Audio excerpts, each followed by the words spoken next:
प्यारे भैया बहनों, हम आज पढ़ रहे हैं व्रत।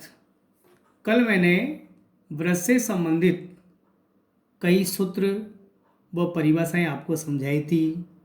आज हम उनसे संबंधित सवाल पढ़ेंगे। पहला सवाल है, देखो पहले सवाल में एक चित्र बना हुआ है। इस चित्र में कौन पी क्यू आर का मान दे रखा है। देखो सवाल है, आकृति में एंगल पी क्यू आर बराबर 110 है, तो पी ओ आर ज्ञात करो। पी ओ आर कौन सा एंगल? ये पी ओ आर, ये वाला एंगल ज्ञात करना है। अंदर का पी ओ आर ज्ञात करना है। देखो पी क्यू आर का मान 110 दिया हुआ है, हमें पी ओ आर ज्ञात करना है। आपने पढ़ा होगा, वृत्त के किसी चाप द्वारा केंद्र पर बना कोण उसी चाप द्वारा शेष परिधि पर बने कोण का दुगना होता है। यहाँ देखो ये पी क्यू आर जो चाप है, इस चाप के द्वारा ये केंद्र पर बना कोण, ये यहाँ ये पी आर चाप है, ये यहाँ का चाप, इस चाप के द्वारा केंद्र पर बन रहा है पी ओ आर। कौन सा पी ओ आर? ये बाह्य कोण, इस चतुर्भुज के बाहर का कोण। ये कोण शेष परिधि पर बने कोण का दुगना होगा, यानी कि बाह्य पी ओ आर का मान हो जाएगा 110 का दुगना। तो मैंने यहाँ लिखा है पी ओ आर बराबर 2 इंटू कोण P Q R. P Q R का मान 110 है, 2 से गुणा करेंगे तो कितना आ जाएगा? 220। केंद्र पर बने सभी कोणों का योग 360 डिग्री होता है। देखो ये केंद्र ओ है, इस पर दो कोण बन रहे हैं, दोनों का योग कितना होगा? 360, जबकि एक कोण हमारे पास 220 आ चुका है। तो दूसरा कोण कैसे ज्ञात करेंगे? 360 में से 220 को माइनस करेंगे, तो इसका मान आएगा 140 डिग्री, यानी अंदर का पी ओ आर अपने पास आ चुका है। इसी प्रकार अगले सवाल में हमें दो कोण दिए गए हैं, ए ओ बी, बी ओ सी। देखिए, और हमें ज्ञात करना है कोण A D C. A O B का मान 60 डिग्री, बी ओ सी का मान 30 डिग्री। ये दोनों कोण ए ओ सी में बने हुए हैं, तो कोण ए ओ सी का मान होगा इन दोनों कोणों का योग। ए ओ सी बराबर A O B plus B O C. A O B का मान 60 डिग्री और बी ओ सी का मान 30 डिग्री। इन दोनों को जोड़ेंगे, जोड़ने पर 90 डिग्री प्राप्त होगा। ये हो गया ए ओ सी का मान। अब आप देखिए, जो हमने प्रमेय ऊपर पढ़ी है वही हम यहाँ दोबारा देखते हैं।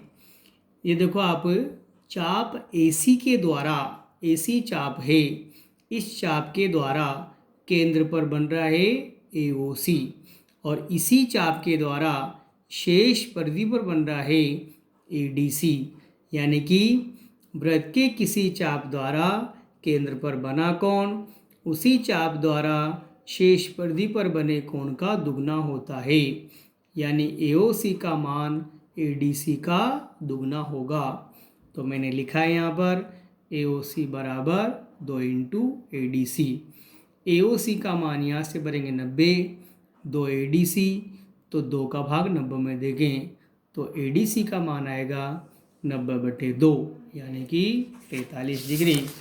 इसी प्रकार आप देखिए सवाल नंबर 3। इसमें पूछा है, आकृति में ABC बराबर 69 डिग्री और ACB बराबर 31 डिग्री। हमें ज्ञात करना है BDC।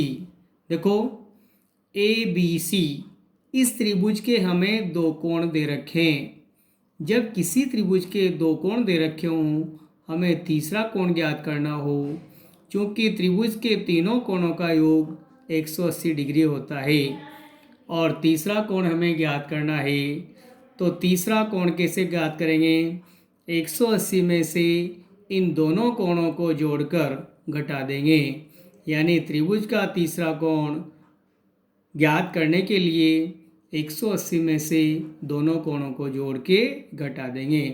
तो यहाँ देखो 180 माइनस इन दोनों को जोड़ने पर 100 डिग्री प्राप्त होता है।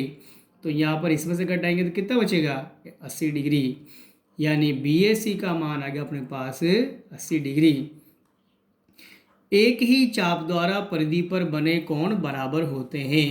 देखो चाप BC है, इस BC चाप के द्वारा परिधि पर ये दो कोण बन रहे हैं, यानी BAC और BDC। तो इन दोनों का मान क्या होगा बराबर। तो मैंने लिखा है यहाँ BDC बराबर BAC, BDC का BDC, लेकिन BAC का मान अपने पास 80 है, तो BDC का मान भी कितना होगा 80। इसी प्रकार आप देखो सवाल नंबर 4, यहाँ पर चित्र बना हुआ है और इस चित्र में हमें दो कोणों के मान दे रखे हैं, कोण BEC और ECD। कोण BEC, कोण ECD। BEC का मान 130 डिग्री है और ECD का मान 20 डिग्री है। हमें ज्ञात करना है BAC। देखो आपको पता है रेखिक कोण युग्म यानी एक रेखा के एक बिंदु पर एक ही ओर बने कोणों का योग 180 डिग्री होता है। तो 180 में से एक कोण हमें ये दे रखा है, दूसरा कोण ज्ञात करना है। तो DEC दूसरा कोण ज्ञात करने के लिए 180 में से पहला कोण घटा देंगे, तो ये आएगा 50 डिग्री। इसी प्रकार DEC में तीसरा कोण त्रिभुज DEC। आपको पता है कि त्रिभुज का तीसरा कोण ज्ञात करने के लिए 180 में से दोनों कोणों को जोड़ के माइनस करेंगे। तो त्रिभुज DEC का तीसरा कोण है D। 180 में से इन दोनों कोणों को जोड़ के माइनस कर देंगे, तो 180 माइनस 50 प्लस 20 70 डिग्री। तो घटाए तो कितना आ गया 110। कोण D का मान आ जाएगा 110। अब जब D का मान 110 आ गया तो ये BC चाप एक ही चाप द्वारा परिधि पर बने कोण क्या होते हैं बराबर होते हैं। कोण BAC का मान कोण D के बराबर होगा। चूंकि एक ही चाप BC द्वारा परिधि पर बने कोण बराबर होते हैं, इसलिए BAC बराबर कोण D, BAC बराबर D का मान बनेंगे 110। ठीक है, इसी प्रकार हम कल आगे पढ़ेंगे, आगे भी कई समस्या इस प्रकार से सोल्व करेंगे। तो भैया बहनों इन सवालों को आप ध्यानपूर्वक करना और कुछ समस्या हो तो वह हमें भेज सकते हो। धन्यवाद।